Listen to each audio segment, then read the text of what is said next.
نصیب فرمائے۔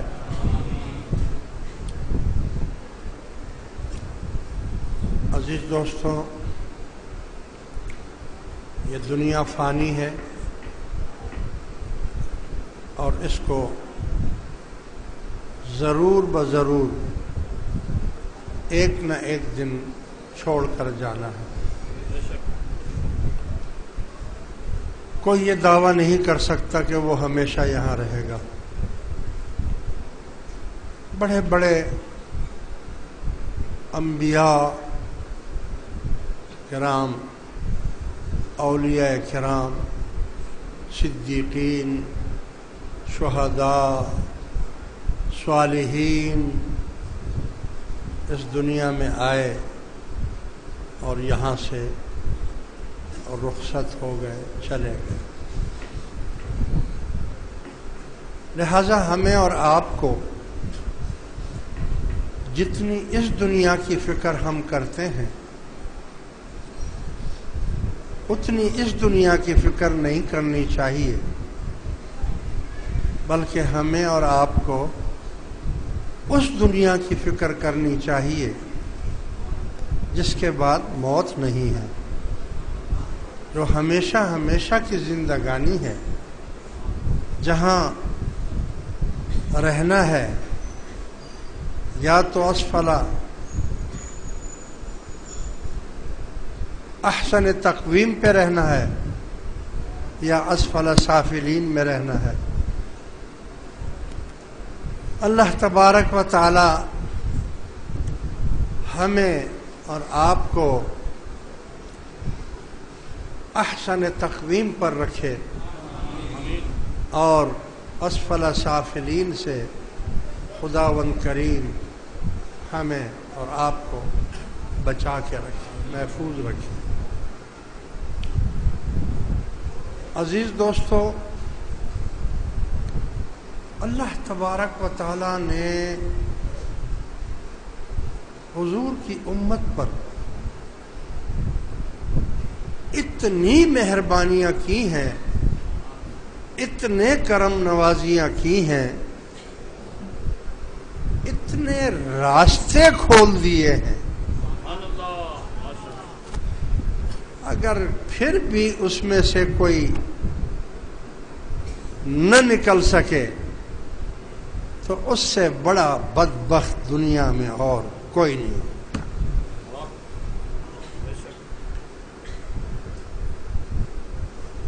اور بھی امتیں بہت گزری،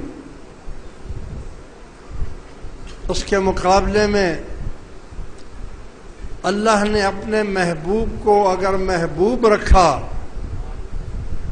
تو حضور کی امت کو بھی محبوب رکھا۔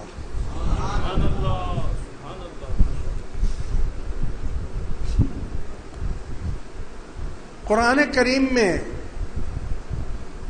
اللہ تبارک و تعالی نے ایک لقب حضور کو دیا، حریص علیکم۔ یہ بھی حضور کا ایک نام ہے قرآن میں۔ میرے حبیب بہت حریص ہیں، آپ حرص کرتے ہیں، بہت زیادہ آپ حرص کرتے ہیں۔ کون سا حرص ہم کرتے ہیں؟ کون سا حرص کرتے ہیں؟ حضور کون سا حرص کرتے ہیں؟ اللہ فرما رہا ہے حریص علیکم بالمؤمنین رؤوف الرحیم۔ آپ اتنا حرص کرتے ہیں اور مومنوں پر آپ رؤوف بھی ہیں، رحیم بھی ہیں۔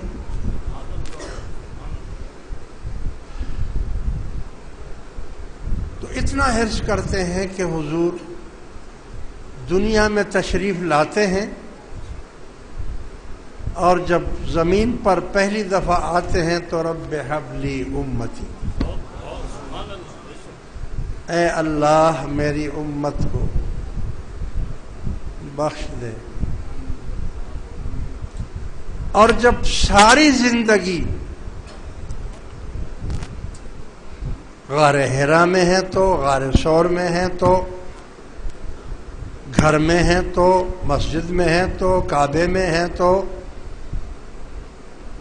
یا اللہ میری امت گنہگار ہے، اس کو بخش دے، اس کو بخش دے۔ معراج پہ جا رہے ہیں تو وہاں بھی سب سے پہلا سوال حضور اللہ میری امت بہت گنہگار ہے، کیا بخشش ہوگی اس کی؟ اور اللہ کیا فرما رہا ہے؟ میرا محبوب آپ کی امت دو کریموں کے بیچ میں ہے، جو دو کریموں کے بیچ میں ہوگی ان کو کیا غم ہے؟ ادھر میں اللہ کریم ہوں اور ادھر تو محمد کریم ہے۔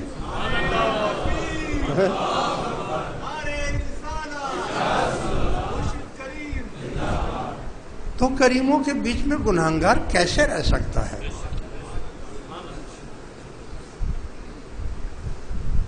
مگر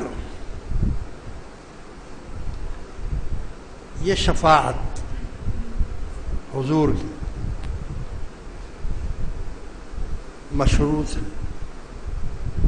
مشروط یعنی حضور علیہ الصلوۃ والسلام فرماتے ہیں کہ قیامت کے دن میرا کوئی امتی اس حال میں میرے پاس نہ آئے کہ اس کے پاس ایمان نہ ہو۔ کم زیادہ کی بات نہیں، کم لے آئے زیادہ لے آئے مگر لے آئے، ایمان لے کر آ جائے۔ ارے اگر زیادہ نہ لا سکے نا تو ایک چنگاری جتنا لیا، چنگاری نہیں اڑتی ہے آگ سے، چنگاری اڑتی ہے نا، اگر چنگاری جتنی بھی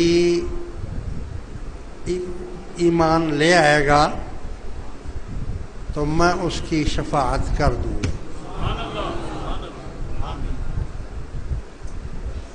لیکن اگر چنگاری جتنا بھی ایمان نہ ہو وہ میرے پاس نہ آئے، اس کی شفاعت میں نہیں کروں گا، اس کی شفاعت نہیں کروں گا۔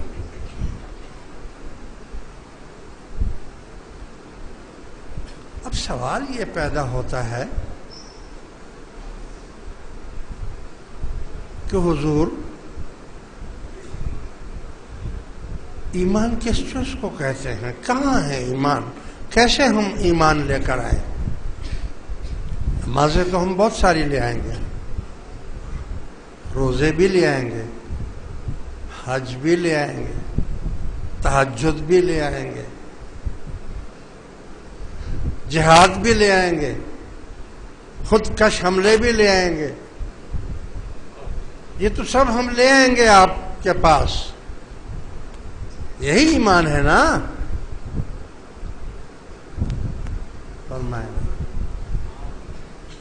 یہ ایمان نہیں، یہ تو عمل ہے، یہ تو عمل ہے، جتنا کرو گے اتنا اللہ آپ کو اس کا بدلہ دے دے گا۔ کتنا کر لو گے، کتنا اللہ کو یاد کر لو گے، کتنی عمر ہے آپ کی، رات دن آپ عبادت کریں، ذکر کریں، قرآن کی تلاوت کریں،